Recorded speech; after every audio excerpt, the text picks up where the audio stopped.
Welcome to the Eclectic Gamers Podcast. Today is Sunday, September 28th, 29th. It's the 29th. You wrote the wrong day again because you worked on the notes early again. I did the notes early and I wrote the wrong date. Oh, it's the 29th. Yay. But that makes it work even better because this is episode 229. Yes. The 29. Niner. PX. Did you put a niner in there? I should have. I should have. I am Tony. I am Dennis. And we don't have a lot of pinball. We do have a lot of video games. There's not a and lot in of fact, immediately after release. You have, I know, it's a shock. But people they'll get over it or they'll push stop early.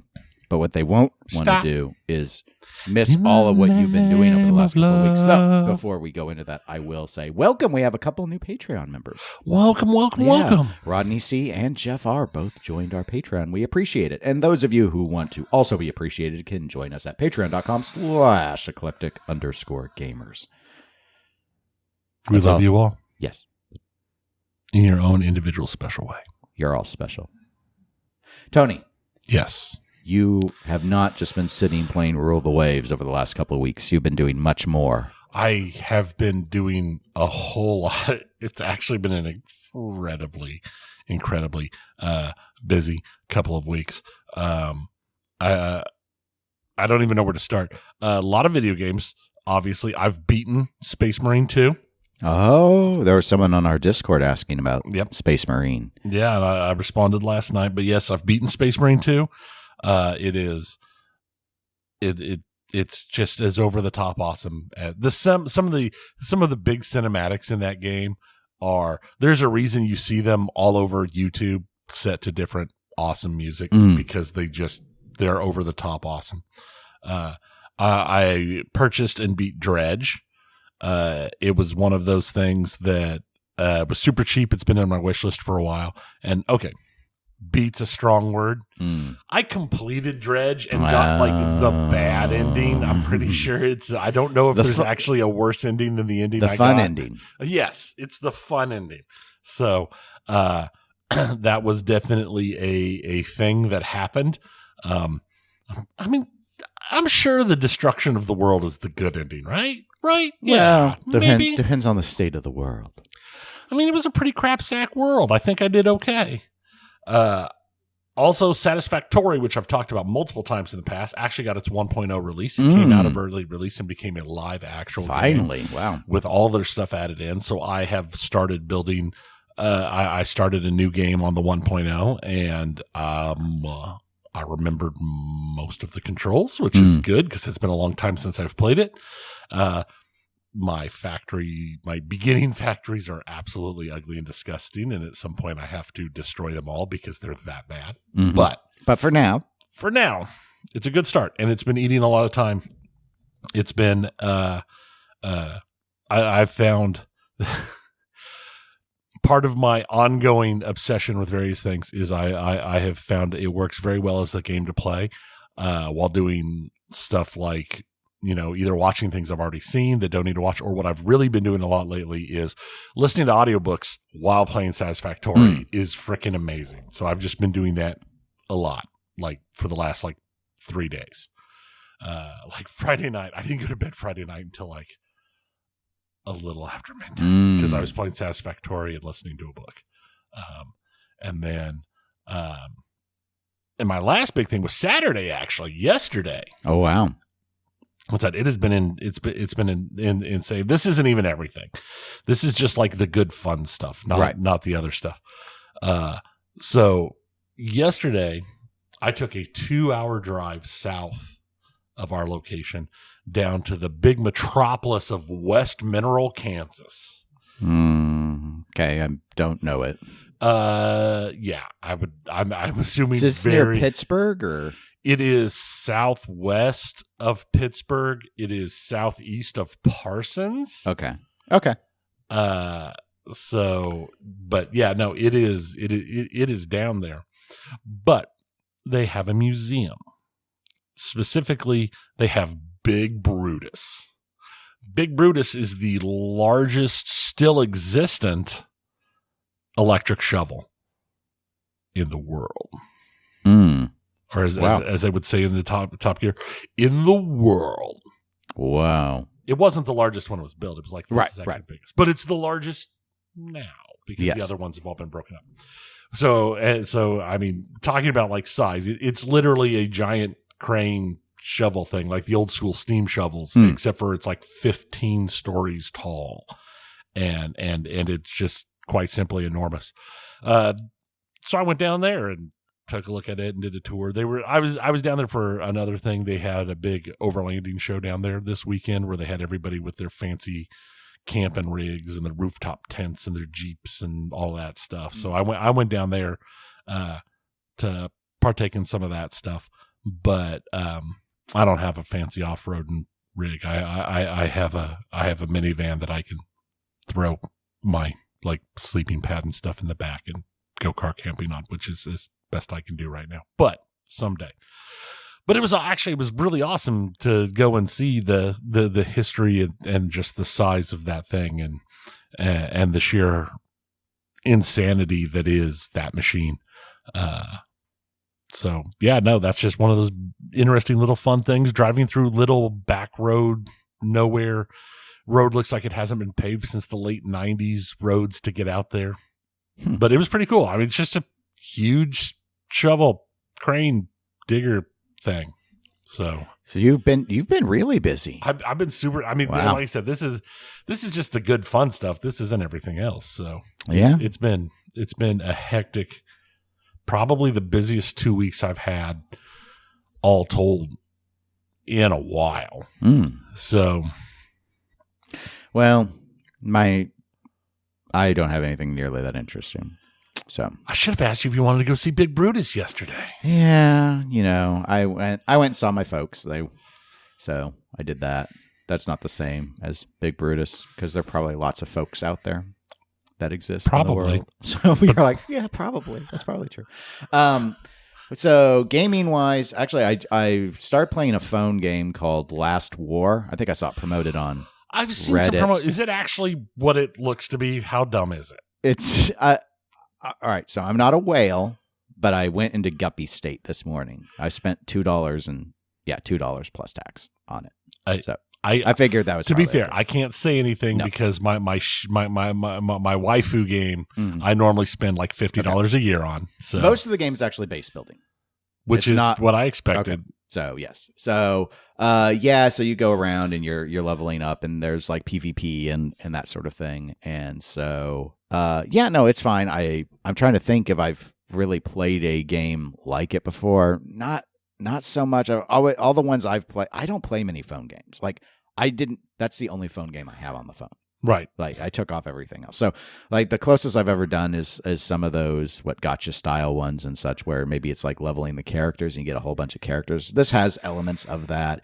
Some of the stuff they promoted online were picking the right, the things are coming at you. That's a very, very small portion. Of course it is. So, but I'd already put in, about 2 weeks on it to figure out exactly what the real about. So I like those little elements. As you level up your base, you can do more of those. So yeah. And some of them actually get kind of tricky because they get more into being like a math problem. Like one of the ones is it'll be timed and it'll actually be a group of you and it's like, do you want to do plus 200 units or times 2 to whatever your current count is? And then they'll start stacking the shield. Like, do you want to do times 5 plus 100 or do you want to do plus 300 times 2? Like it gets, and you have like 3 seconds to decide and stuff like that. So yeah, they've mixed, it's all right. So anyway, I had a Amazon or Google Play Store $1 off. So I took a $2 upgrade so I can do 2 things at once, base upgrades, and went ahead and bought that this morning for $1. And then I bought a $1 legendary character that they've had available since the start, but I've been like, I don't need them. And I'm still like, I'm not sure. Homelander? Because I see he's doing the commercials now. No, it's some rocket launcher lady. She's like, I'll give them some rockets. They all have really bad lines and stuff. I got your back. Or my favorite is my poison tank person, because every time you click on it, she just goes, anybody got poison? It's like, I mean, it's basically the voice cast of Stern's Uncanny X-Men.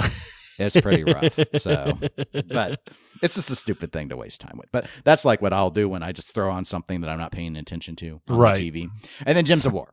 You know me and Gems of War. I know. I can never be free of it. It is the One Ring, and I am Schmeagol, and I am enslaved to Gems of War. I don't even bother uninstalling it anymore. I know inevitably I will be like, you know what? I just want to match some gems. I need a new Bejeweled or something. That could possibly displace me from Gems of War for a decent period of time. But maybe. Probably. I knew when I came in this morning and it was on the screen, I was like, oh, look, it's Gems of War. I've not played that in a long time. I know. I'm not proud of it, but it is what it is. It's your crack. It's your smack. It's my comfort thing that I always just go back to. Well, another thing I always go back to is pinball. And we have a pinball segment. We do. And, there's barely anything, guys. So I hope you like video games today, because that's what we're going to spend a lot of time on, because I am not padding this thing out. We did have an email, but we'll get to it in the video game section because it is about video games. However, I want to go ahead and start with Stern and the Uncanny X-Men. So you and I, Tony, we talked about our reactions to the footage we saw from the first gameplay reveal, the photos, all that on the last episode. So if people want to hear our first thoughts about the game itself, they should go and listen to that episode. Correct. However, I thought it might be worth having a little bit of a conversation here, because we did not watch, or at least I did not watch, the first game reveal live when it was streamed. I went back and watched elements of it to see. Yeah, jumped around it. Yeah, jumped around it. Okay. Well, I thought, okay, this looks, the biggest thing that we talked about it was it looked harder to me than what I had anticipated looking at the layout. Mm-hmm. The online reaction, being the internet, raked that reveal over the coals. In fact, that apparently had started while we were recording, or before we even recorded. There were people, again, we didn't go and check the forums or anything, but right. Oh my gosh, people hated that live stream. It's the tube sock, isn't it? It was, well, some people have mentioned some elements of that. There has been vast blame for the costumes in general, but mostly in the context of that, why does this game look that hard? And I guess a number of people pulled back on their orders. Really? How often, how true that is, or whatnot.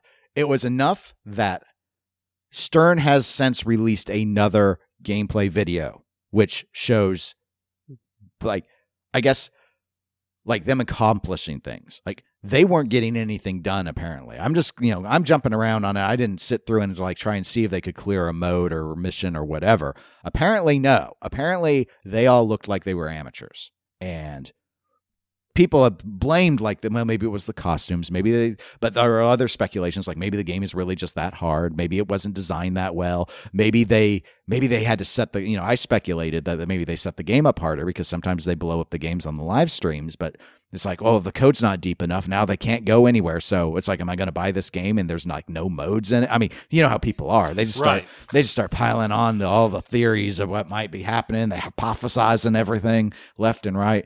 So they've put out a more polished version of the gameplay since then. I've heard there are still LEs easily buyable from dealers if you want one. And they cut the LE count down. Yeah. And I mean, that's one of those things that part of that is definitely going to be the market currently is, I would say, saturated, and most people are not in a place where they can handle the kind of collecting that used to happen. And that may be something for us to discuss here at the end, but I want to go ahead and get through a couple other news item elements. I do want to also mention, though, on the X-Men game, apparently there was, and I mentioned it in the last episode, just that there was speculation on this. We didn't give an opinion one way or the other on it, but there were some that were talking about that maybe the flipper gap was bigger on X-Men on the main portion of the playing field, and that's why there was a center post. Jack Danger had posted a photo of a measurement tool showing that game and another Stern guy. I can't remember, it was Foo Fighters. Ghostbusters. No, it wasn't Ghostbusters. I looked. I just don't remember the game. And it was the same gap. So basically to try and put to rest the notion that this gap is wider. It's not. So anyway, there's that. Okay. I don't have a lot to add about Jersey Jack Pinball and their reveal of Avatar. There was the media event. We mentioned that we were invited and did not go. I have heard from a few others that did go. They weren't required to sign NDAs, is what my understanding is. Well, that's good. I can appreciate that. And general reaction that I have heard has been pretty positive to the game. Praise for like the at least the outline for how the rules are supposed to go. But it, too, is not as far along as perhaps some people might want. And it sounds like, this is very dangerous to say, but we like to live dangerously. General consensus is Elton John plays better. Okay. So, but of course, this is Mark Seiden's first professional game, right, and Steve Ritchie has been at this for quite a while. But overall, the reaction has seemed pretty positive, especially to the UV ink stuff. So there's that. And the third piece of pinball news to go over really quickly is Christopher Franchi, the artist, has done a number of pinball machines. Well, he has entered into an agreement with Spooky Pinball to be their exclusive artist. This is not going to impact, this has been clarified, this is not going to impact, and I don't think this is surprising, any of the games he's been working on for other companies. He has, and I've heard this for quite a while, he has a number of art packages that are pending from a variety of manufacturers. We just haven't seen them yet. Right. And it sounds like he's already been working on a few art packages for Spook, like I think 2 or 3 games already. So I think this will be widely praised by and large. The only thing that surprised me about it is, like, I can't think of the last time Spooky like had bad art. Right. That's kind of what my thought when I heard this is like. It's like, my guess is more that Spooky, maybe they were looking to get some stability with their release schedule and just having one single person tied into the art, because we know they've had some other issues lately. But yeah, though their art has by and large been pretty solid. Yeah. So, I mean, this doesn't change that. A lot of people I have heard really lament that they do not see Christopher Franchi's artwork very often in pinball anymore, ever since he quit working with Stern. Right. So, and Spooky releases on a pretty consistent schedule. So I think we will see more of his art, because what have we seen in recent times? I think it's only Galactic Tank Force, really. And I can't think of what he had out prior to that. It feels few and far between. It does feel few and far between. And his style is quite different than Jeremy Packer's. It is. So he definitely has a different. I don't mind his style at all. I know he's gotten some pushback for some of the stuff he's done in the past, and some of his things, but his overall style, I've got no problems with. I think anyone, obviously style being subjective to a large degree, I think we're even seeing now with Jeremy's work, a lot of people are looking, because Stern uses him so much now, and there's a sameness that you start to feel if someone likes to lean on a particular style a lot, because some artists have multiple styles that they might employ. But we also have to remember that some of this could be driven by licensor demands, like, oh, I like what you did for Avengers, so I want you to do the same thing for X-Men. Like, I want comic book panels. Right. I don't know all the nuances to that. But anyway, I think for those who are fans of Christopher Franchi's artwork, they'll probably be quite excited by this news with Spooky Pinball. You brought up something before we moved to the video game section that I thought we could have a little teeny tiny conversation on, since this is all I had for us on pinball. You mentioned the saturation on the pinball market when we were talking about the LEs and how they, last I heard, aren't all sold out at the distributors for the Uncanny X-Men pinball machine. What do you think is going on with pinball right now? Just like in general, do you think in terms of, because I have the same vibe. I struggle to put it to words. I feel like it's almost a malaise. Like there's just, and I don't know if this is me and we have podcasted on pinball for over 8 years now. It's been, we have talked this a long time, and it starts to become rote. And is it just me being get off my lawn? Is it that the machines, the price got too high and everyone is really upset now? Is it just post-COVID, people are doing experiences, people are spending their money on other things, and the market never adapted to that? Is it that everyone's got really awesome games by and large that collect at this point, and there's just no room for the new stuff? They are not done with the old stuff, and they don't want to get rid of it at a loss. And I don't know, but I have that same vibe. Like, it's just like the pinball industry can't win for losing. It's like they just, no matter what they are putting out, even Jaws didn't seem to have the excitement of previous Elwyn releases, and I think it's one of his stronger games. I think you're right on that. It definitely feels like there's a malaise, as you put it, that it has kind of settled over things. I don't think it's like a collapse. I don't think it's like a falling away. You can see just by looking at numbers of people playing tournaments and stuff that there's more players all the time. I remember when we first started doing tournaments the tournaments were like 8 people, maybe. And now there's days where I decide not to go to tournaments because it's just like, I just don't want to be stuck in that room with 1,000 people. So yeah, I have not gone to a tournament since I started my new job, and I've been on my new job over a year now. Yeah. And every time I think about doing it, and this is a dentist issue, but no, it's not their fault. The success is great, but there's tournaments every weekend, and I'm just thinking, well, how many people are going to be there? How long am I going to have to be at the event? I like the social aspect, but for me, it should be like a movie. I want to kind of be out after 2 hours. Yeah. I don't want to be there for 5. And I can understand. And that was it's been a while. I know I went to a tournament in December. Mm-hmm. I think I've been to another one since, but I can't remember for sure. But I'm kind of the same way, because the last time I do specifically remember the last time I was at a tournament, it was so jam packed and so tight and so hot and so and it took so long, because it was like 3.5, 4 hours. And I was just like, by the end, there were points where I've been sitting here going, maybe I should just lose so I can go home. Mm-hmm. But that could just be me, like you said, being the grumpy old man at that point. So, but it's definitely, it feels like when it comes to the excitement that it's not as much as it was. And I think it is a combination of things. Most specifically, everybody during COVID, everything was gold. Nothing could go wrong because everybody was stuck at home and they had money and they would spend it on stuff. And I do think, like we've talked about in the past, people are doing things.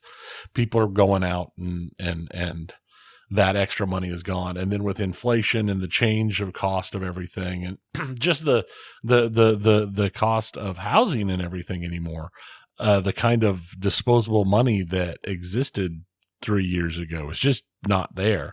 So I think you're down to the point where only like the truly whale collectors can manage to buy everything, where 4 years ago, a lot of people were buying just everything, seeing if they liked it, and then reselling it and getting their money back. But you don't make your money back anymore. Mm-hmm. It's not that world where I can buy my LE, I can put 100 games on it, and I can sell it and make money on it. Our bare minimum, even if it's a bad one, break even, but make money on it, especially if it's a really good game. Now, even if it's a really good game, you're losing money. So it's just not the same atmosphere. Yeah, I think that might be the biggest element to it. I think because people know now that they can't just get anything they want and put plays on it and then somehow miraculously get all of their money back or then some. Now they're judging the games under a lens, and that lens is revealing that while the prices have gone up, in part because of inflation, in part because of some minor innovations like Insider Connected and such. I say minor innovations because this sort of technology has existed in other industries for quite a while. So it's not, you and I have often made fun of the RGB, toppers. Like, why are these things $2,000? Because they do a simple hologram effect. Mm-hmm. And we were not all that far away from why is this topper $500? It's just a bunch of flat plastics and color changing RGBs. This is not advanced technology. And that's where I suspect part of the issue at this point is people are looking and noticing that these games, like they've not grown by leaps and bounds. The last major leap, quite frankly, was the LCD when GHAP came out and dropped that in. Yeah. And given that, I think people are looking and seeing that and are saying, you know what? Why is this game $12,000 now as the cheapest version available? It doesn't make any sense to me. Why is why are the LEs this price from Stern? They're not, like, all you get is a powder coat and a little bit. I think they're looking and there's nothing. They're in luxury, and I've talked about this with Zach before. They're in kind of, a lot of them are in luxury price points at this stage, but they're not really luxury products. And Stern just recently upped their warranty terms, actually, to being more what a consumer would expect, because they were still for a long time doing those very operator-oriented warranties where it's like, this stuff is not guaranteed very long, and good luck figuring out how to fix it yourself. And so many people who are getting these things don't know how to fix them. So I think there's a lot about that, and just the general, there's unease in the market because people are unsure of what's happening. I mean, we're seeing inflation come down. We're seeing in the U.S. interest rates finally coming back down because that was an attempt to control the inflation. But I know a lot of people are still really worried. They have recessionary concerns. Certain people, depending on what occupation they're in, have faced harder times than others too. Right. So there, you've mentioned like there's just not all the money that there used to be available versus what is used on necessities. And even if people have it, some of them are playing it much safer now because they worry. And this is less of a sure thing when you look and you see people who bought games that didn't do well, like John Wick, and how much they have to discount them to get rid of the used game. Right. And so if someone's like, you know what, I can quote unquote afford this, but if a bad thing happens, getting rid of assets is going to be part of my strategy, and this is not going to be as value retention of an asset. This comes up with watches, and people talk about the value retention, and some people feel icky with it, but there are those that are in wristwatches who get really worried about losing their shirt trying to sell off their watch collection, and so they just buy Rolex because they can guarantee the value. sale. The value is going to retain better than almost any other brand. Like it's kind of it's more of a sure thing. And so that's what I always think when I see people with a solid collection of just Rolex is you're afraid to lose money. That's why you're doing that. Right. You're not buying anything that is more interesting because you're scared. That may be true for some and not true for others, but it's my assumption. And there was at this point that we've seen this in pinball too. Like the Stern Pros were like at one point, the Stern Pros would often lose the least amount of money before the pandemic, but they'd lose a little bit. And the LEs were like, these would go up in value. These will go up. Well, now we've seen LEs that they don't go up in value. They go down in value because they make a lot of them. Well, and when it comes to just collecting in general, you also run up against the point that, like you were talking about watches, they retain value, especially the Rolexes specifically retain value quite well or go up, but they also take up much less real estate and they're much easier to sell than a pinball machine. It's the same thing with people who collect cars or motorcycles or guns. They retain values quite well, depending upon what they are. And while vehicles and motorcycles take up more real estate, they're actually even easier to sell than probably watches, in all honesty. So it is a balancing act of cost, value, retained value, and the ease of ability to move it into liquidity. So I think that's one of those things that any collector of anything has to look at, because, grandma's collection of big old fancy John Wayne ceramic plates, they might be pretty and they don't take up much room, but they have zero value and they're almost impossible to move into a liquid state. So as opposed to grandpa's collection of like old guns. Right. So, right. And that's a really good point about the space issue for some of these collectibles, pinball machines being a good case in point. And I know we talked about it a little bit ago, but for, I guess, the listeners, do not discount that. Like that is a huge factor. I can't remember. I mean, I've heard it from multiple people at this point, but I want to thank Scott and Josh with the Loser Kid Pinball podcast on maybe their most recent episode. We're even talking about this on one of the, I can't remember which one, but mentioned like their space for games. It's full. Yeah. Everything is an analysis at this stage. Something must leave if something new is going to come in. They're not going to go to the trouble of trying to find a new place to wedge in another game. But they like everything that they have. Right. That's tough. I mean, if you don't have a game that you're like, oh, I'm kind of done with this one. This one, I think it's time for this one to move on. That leads to a real tough. Like I said, I have one. I have space for one game, and I have an enormous computer desk. I spend all of my time at home on my computer desk. I'm not a lazy boy guy or a couch guy watching TV. All of my time that's not doing family stuff is sitting at my computer. And so I have an enormous computer desk with my computer and where I can do all my hobby stuff and read and work on models or whatever I'm doing, like painting my figures if I ever get around to painting them and all that stuff. But it's an enormous desk and it takes up an enormous amount of space. My desk takes up enough space that if I got rid of my desk completely, I could fit in 3 pinball machines. It is a big desk. And I am deep into the consideration of getting rid of my desk just to downsize to make more room. But I don't think I would replace it with pinball machines. It's just, I don't know that it's worth doing that and then shifting to, and then adding more pinball machines in because of the cost and the value. And I'm at the point where I have my Campus Queen. I love my Campus Queen. And I think if I got another machine, if I cleared up room and got another machine, I would have to get a machine that I didn't plan on getting rid of. Just like the Campus Queen will be with me because that was a grail, that you helped arrange for me to receive and all of that stuff. So to me, it's more than just a machine. There's an emotional ties to it.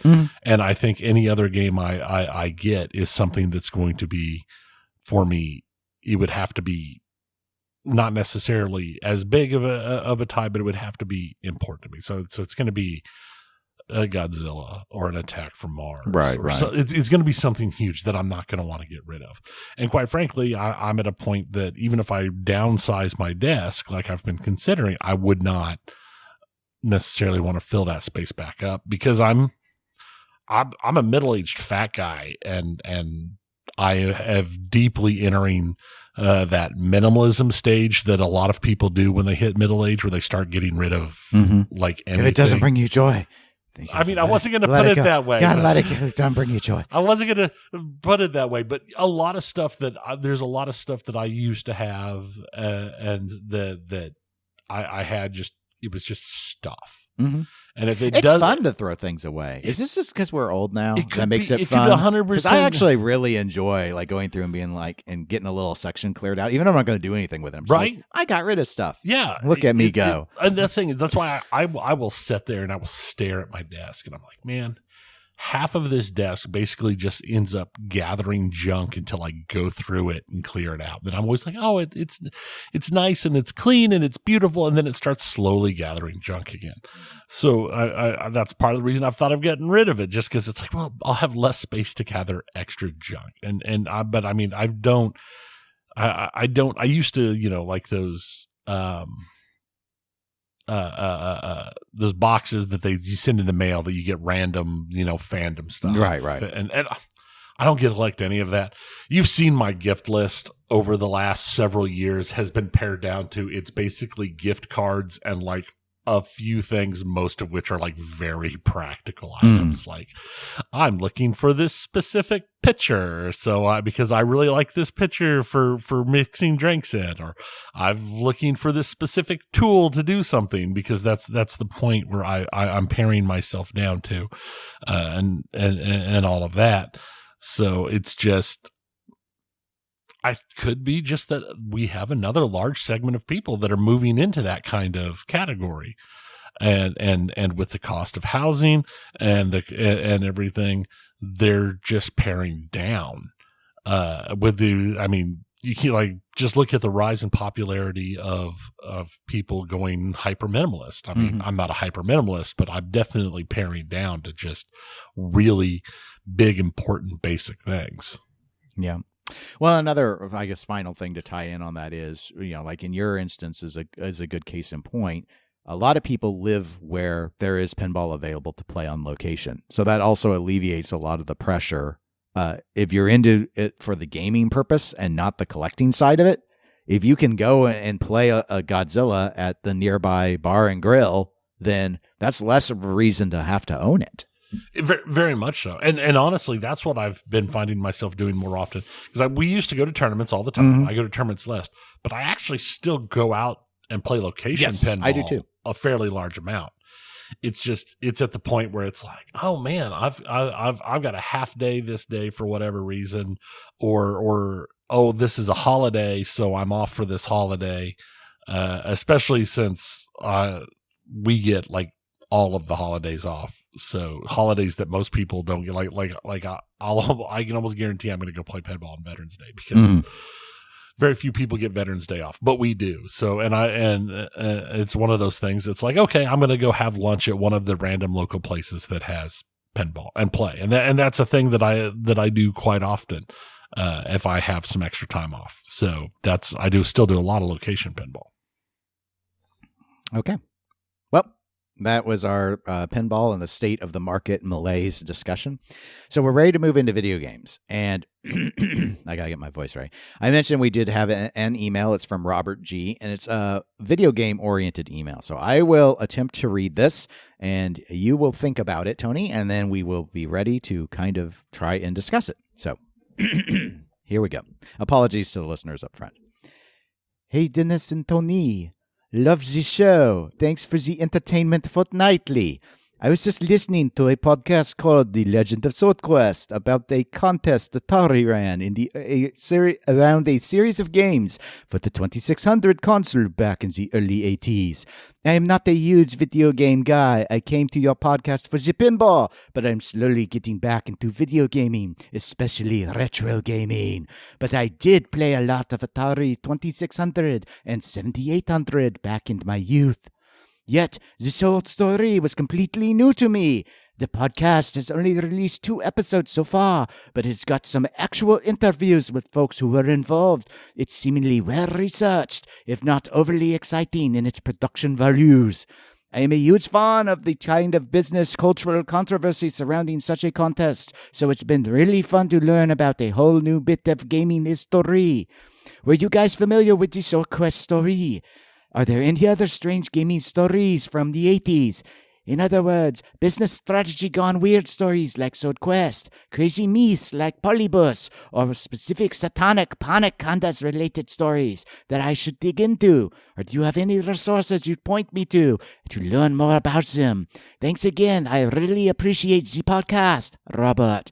P.S. Dennis, I hope you read this in a French accent. It is not my actual accent, but I haven't heard you do that one yet, and I think it'd be fun.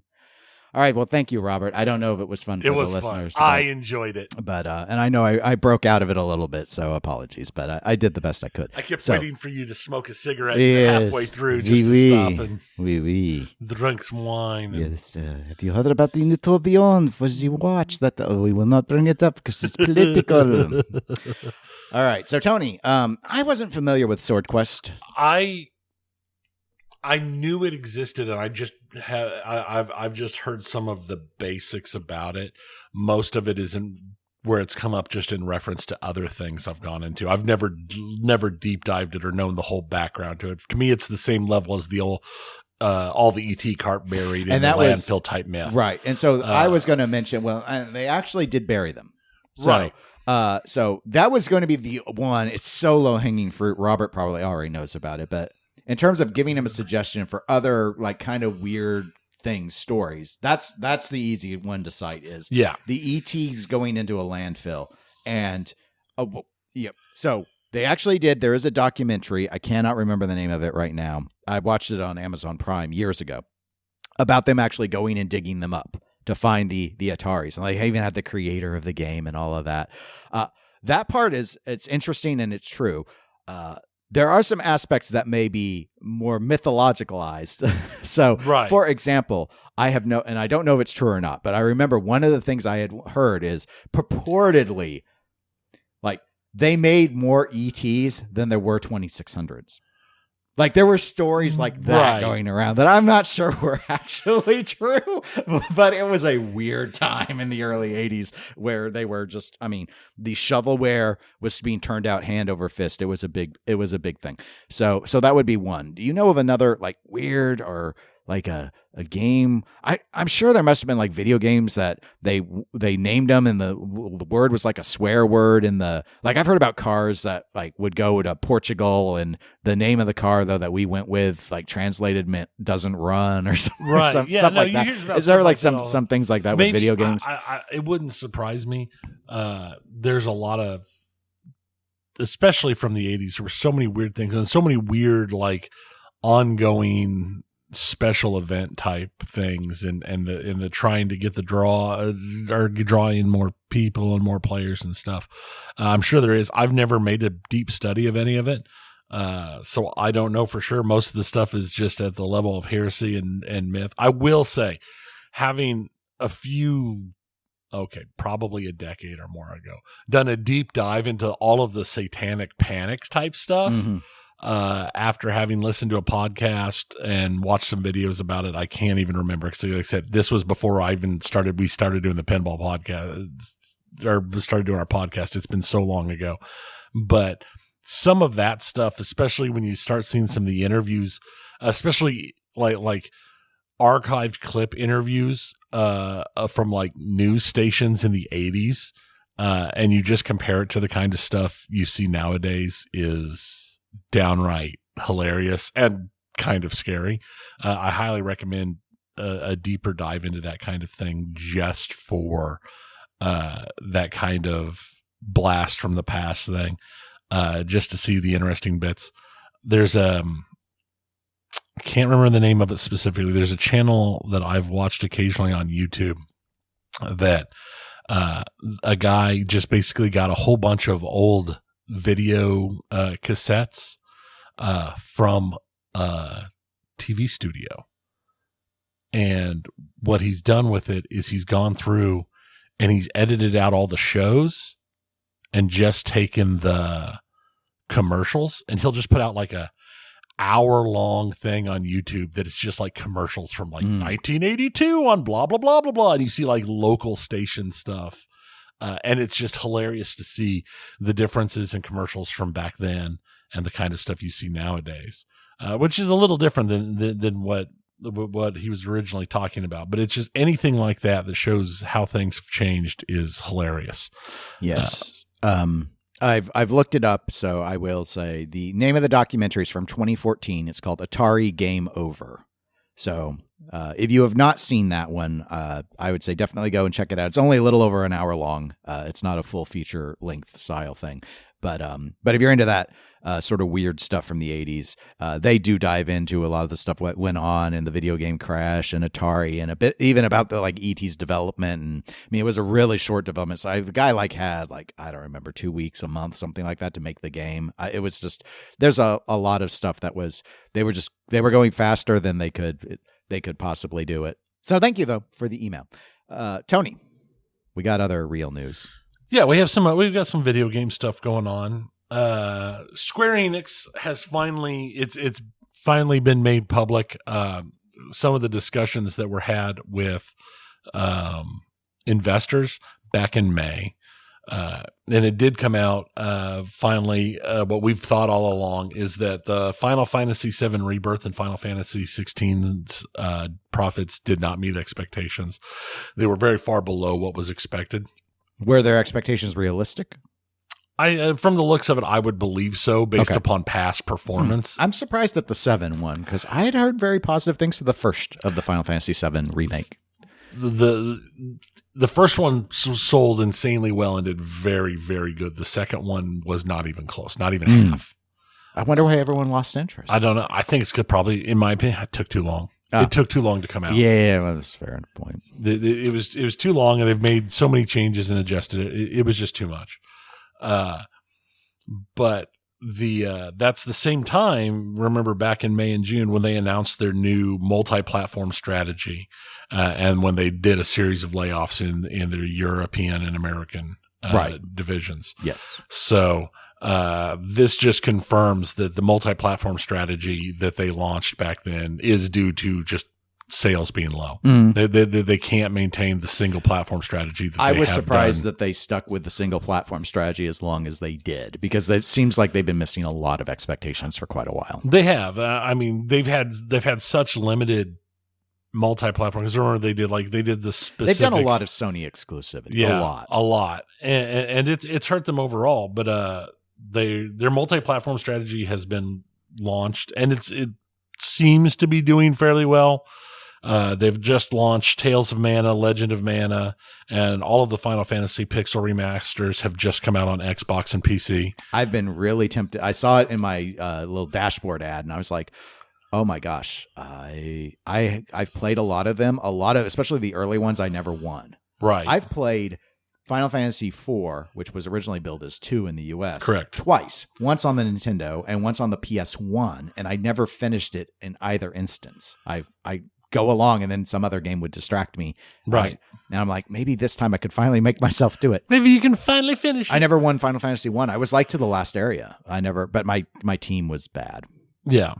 Well, I mean, and that's one of those things. A lot of people haven't, and they are honestly really good games. So I saw like the bulk package. If I got them all as the bundle, it was like $60, which seemed to like a lot for old style graphics. But I don't know. I don't buy very many games. I may get it in. You know what? I got some money. I think I can. Yeah. I'll just not buy a pinball machine. Just think about it. It's a lot of.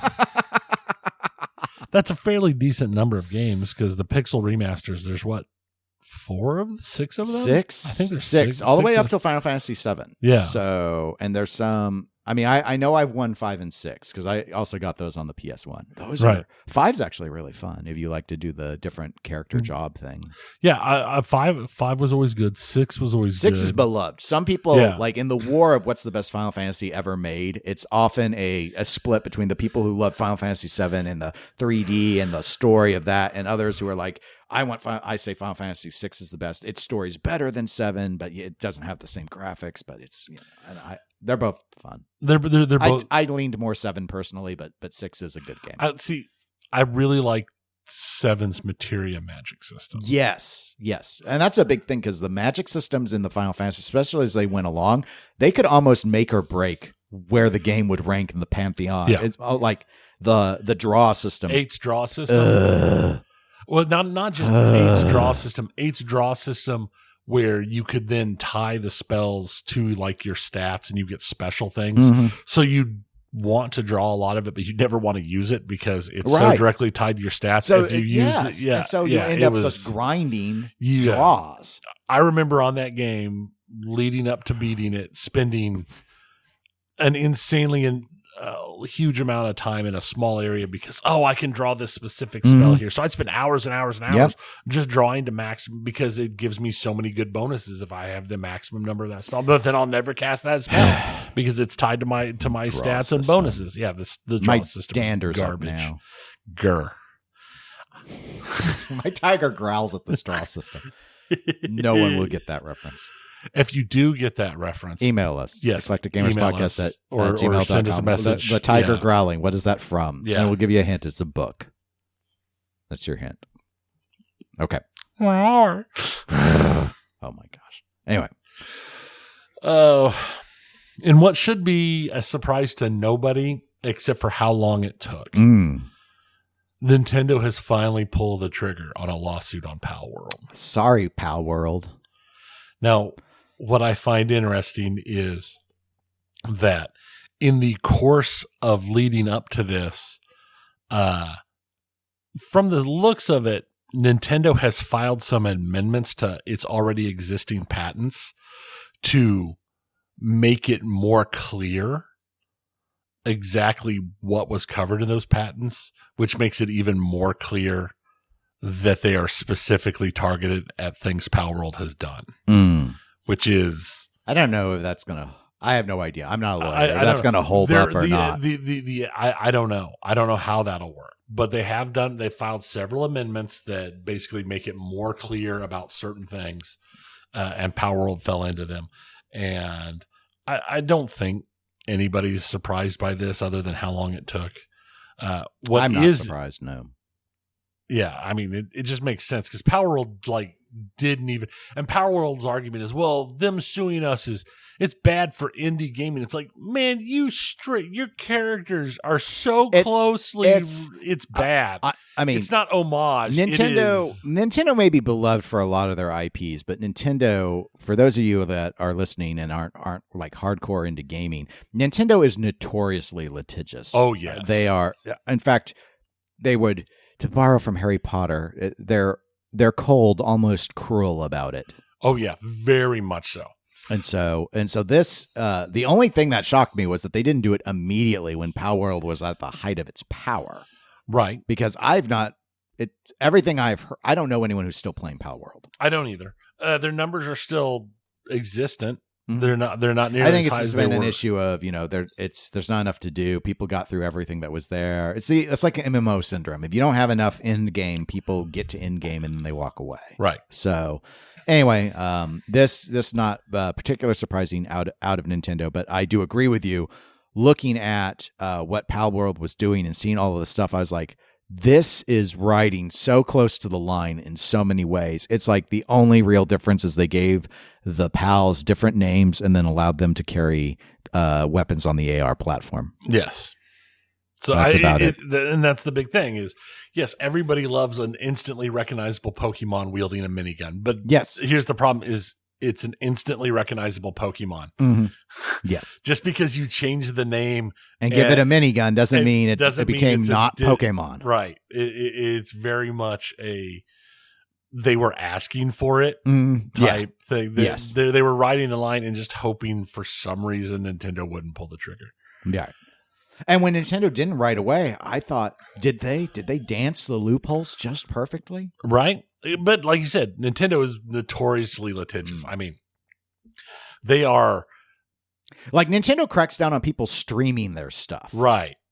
Like, there's reasons why Evo doesn't have, Nintendo fighting games in it right now. And over periods of time when they didn't have them, even though the games were deeply popular, and Nintendo was like, we don't want old Smash streamed. I mean, that's the right answer, but I mean, it's just the right answer for humanity. Right. But their reasons for it is because they wanted to sell like the latest product, and so they're just like, we're not going to allow tournaments to, like, oh, you can play it in a tournament, you can't broadcast it. It's like, right. But this is a televised tournament. Too bad. Can we make a deal? No. Why? Nintendo. Nintendo. How about Nintendo? Nintendo. But anyway, so yeah, no shock there. Sorry, Power World. We'll see how that goes when that goes to court, Power World. Good for you. Continuing with the Nintendo theme, Nintendo's Miyamoto, during an interview with the New York Times, was talking about the importance of originality, and that Nintendo is going a different direction than most of the industry. They're intentionally skewing away from the AI trend. They don't want the AI generation and the AI support and extra AI stuff. They're steering specifically away from it for game creation. They are using AI for certain things. In particular, they're using an AI to scrape online for violations of copyright. Yes. Because Nintendo. But when it comes to actual game production, they're skewing away from use of AI. Yeah, I mean, AI, it can be a useful tool. I haven't used it very much. I did an experiment to try and see about using it to write a script for my Watch YouTube channel, and I was like, I didn't do the episode. I was just like, I looked to see like what would it look like if I gave it certain parameters. I was like, it did an okay job, but I'd have to go and verify all of the data that it was throwing in because I didn't know whether or not it was true, right? Unless I went and checked the websites itself. But there's also a risk, of course, for such things being used for evil. So that's very much so. I think the biggest issue has actually tended to be in the realm of AI art and those sort of concerns that people have run with. We saw that with, what was that show where Samuel L. Jackson just sits down the entire time? That Marvel thing. Oh, the Secret War. Did you see that? Yeah. Oh my God. I saw a few episodes and I gave up on it. Yeah, I called that like everything else on Disney Plus anymore. I called that the the Samuel L. Jackson, we're not going to pay him enough money, so he's just going to actually sit the entire time instead of actually acting. So that's as an aside, that is a really, really, really rough show. But what can you do is sort of the thing. Yeah.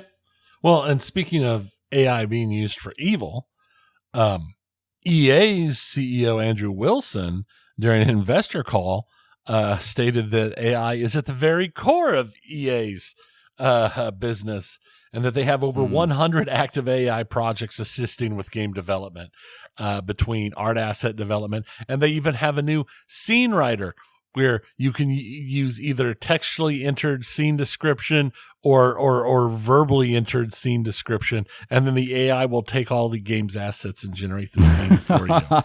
See, that's the dark underbelly of the AI. I was trying to find, so because you hadn't seen this. So on the last, I think it was the last episode of the Pinball Show, Zach and I were having a conversation, and I mentioned Halloween, or he brought up Halloween, asked if I was going to dress up for anything for Halloween. I was like, no, I'm not going to go to work dressed up for Halloween. Like, am I going to go to work showing up looking like Rogue?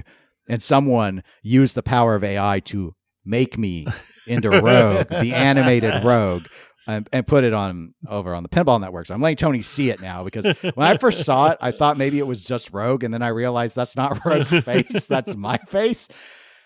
And I'm like, that's the evil underbelly, the dark underbelly. You have lovely hair. Yes. Kingdom Hearts 4 is in development. I've never really talked about the Kingdom Hearts games here because I've never been a huge Kingdom Hearts person. I played part of the first one. Yeah, it's one of those things that it has, I'm going to say, a rabid fan base. I agree. I think rabid is like the lightest of words that can be used for the fan base. It's like Swifties for video games. It is. It's very much so. And what I find is interesting is the lore behind the Kingdom Hearts game is very complicated. There's a lot of stuff going on. But with Kingdom Hearts 4, they are planning to bring the story to a conclusion. Wow. Because the series director, Tetsuya Nomura, wants to retire. And he's decided he doesn't want to leave the game out there unfinished when he retires. So he wants to bring the game to a conclusion. So to do this, they are going to do a reset of the story, and they've brought in all new writers. So Kingdom Hearts 4 is going to reset large segments of the story so that they can complete it. Okay. We'll see how this goes I don't over. Know my thought will be not well, but because when I first started reading about it, I was like, oh, that's cool. The fans will be really, really happy with this. And then I got to we're resetting the story part. And I'm like, oh no. No. Oh, honey. Oh, honey. Bless their hearts. Yeah. It's like you have generated a fandom that I don't know how well they're going to accept you resetting the story in the middle of the story. It's not a reboot. It's not like a restart of the series, but it's like just a hard reset and adjustment to the story so that you can, I don't know how well that's going to go over. Maybe they can write it into the story. Something happens that covers it. I don't know. Parallel universe. Yeah. They'll have to parallel it. Oh, great. Because, people aren't burned out on multiverse stuff already. It's the easy way to do whatever you want. Yeah. Great. But this one will be an interesting one to follow to see how that reset goes with the fandom. Steam has updated their subscriber agreement. I don't know if you've noticed, if you've fired up Steam lately to have your new agreement pop up. I noticed mine a little while ago. Yeah. The interesting thing about the agreement is it's done the exact opposite of what most of these updates do. They actually remove the forced arbitration. It's now to actually force you, if you want to get involved, you have to go to court. And it sounds like the thoughts from people in the industry, because they've not said why they did this in particular, but the thoughts of people more in the know, just in the industry as a whole, is that apparently these forced arbitration things, a lot of like some lawyers found like a loophole basically that if you go into forced arbitration representing larger groups, it actually ends up working well for the customer as opposed to the company you're going against, which is the exact opposite of why they did the arbitration clauses. Right. Arbitration normally works in the advantage of the entity that's making the contract. So. Correct. But when you come in with 6,000 people doing the exact same thing, that it works the opposite, and it's very expensive and harmful to the company.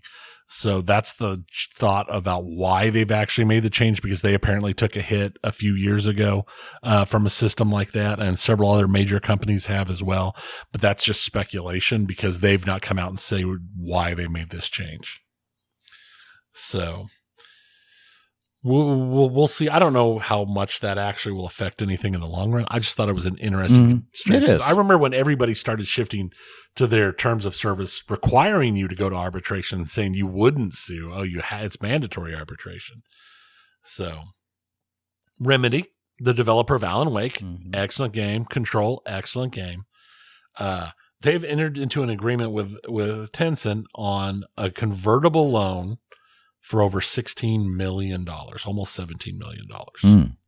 And it's a convertible loan because under certain circumstances, at 3 years after the loan's date, initiation date, the loan can be converted into shares.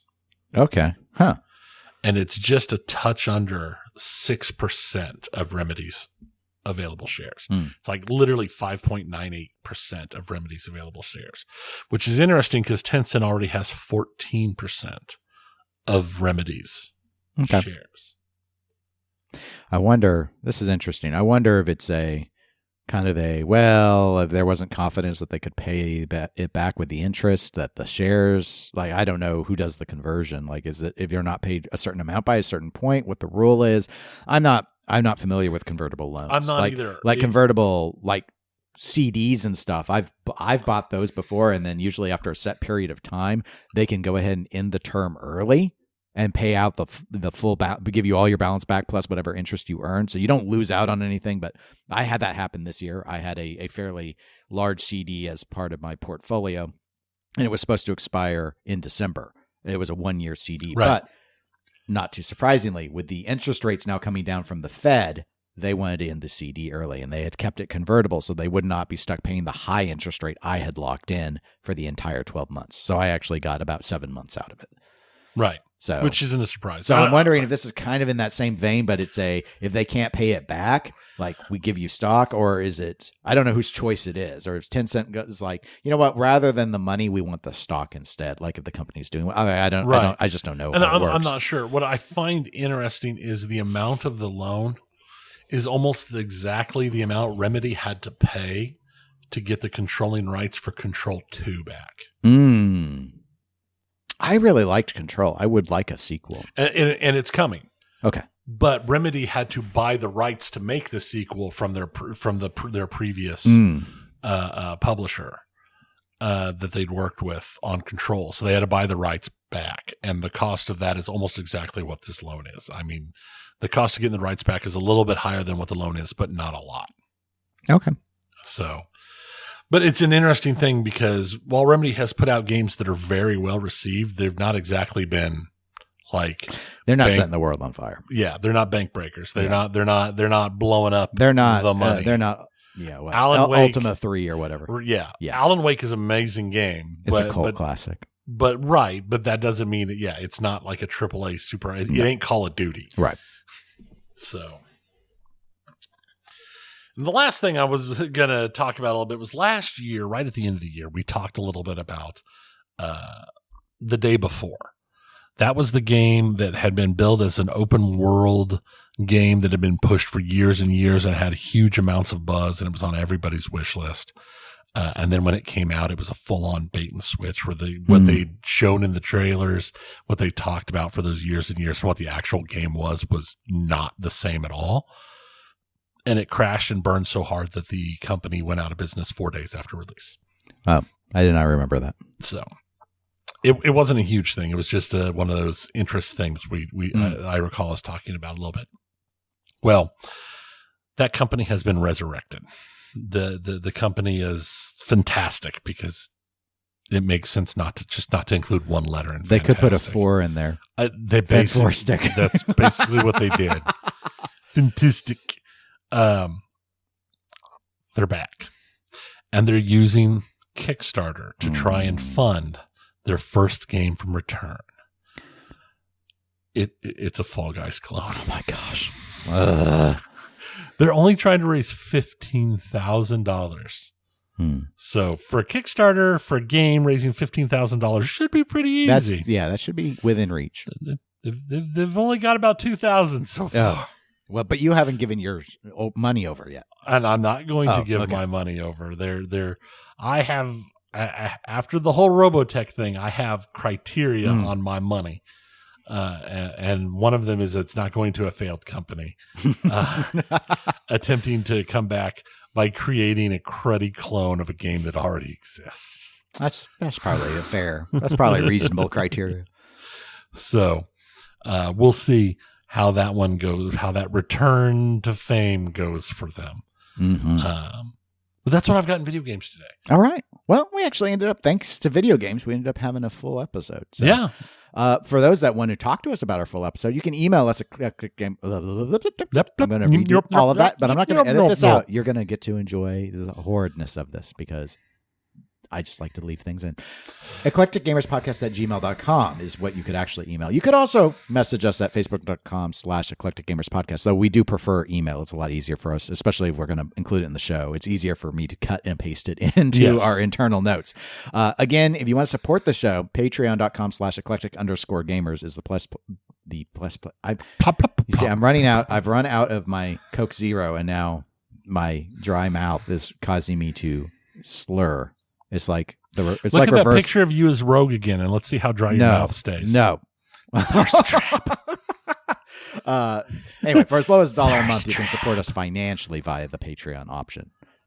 We're available on Twitch and Instagram as eclectic_gamers. And we will be back in a couple of weeks. We're getting close to Pinball Expo. There may be more pinball news that comes out from that show. I am very hopeful that there will be more news coming out from that show. But we will not be going out there for that show. No, we will not be in attendance of said show. So, sorry. We can only attend so much a year. So, and TPF is our chosen we have chosen attendance wisely. So, until next episode, my name is Dennis. I am Tony. Goodbye, everybody. See ya.